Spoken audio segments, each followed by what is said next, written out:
Acute subdural hemorrhage is a pathological condition characterized by the accumulation of blood clots in the subdural space between the dura mater and the cerebral surface.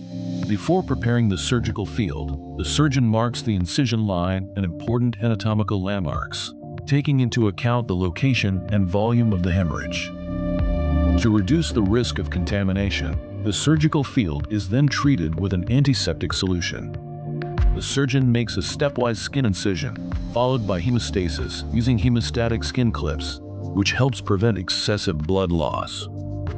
Using monopolar cautery, the surgeon incises the temporalis muscle to mobilize the skin muscle flap.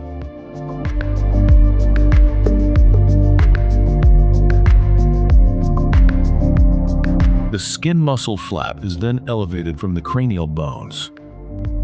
Next, the surgeon creates burr holes over the projected location of the hemorrhage to prepare the site for a craniotomy. Using a high-speed drill, the burr holes are connected to form a craniotomy window for the next stage of the procedure. At the pterion, the surgeon further thins the sphenoid wing to facilitate mobilization of the bone flap. The bone flap is then removed.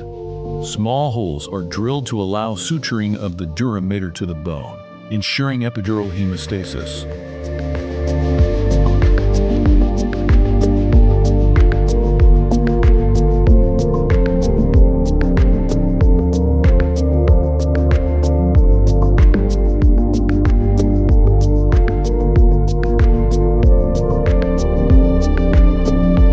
Using suction and irrigation with normal saline, blood clots are gradually removed until the cerebral surface is visualized.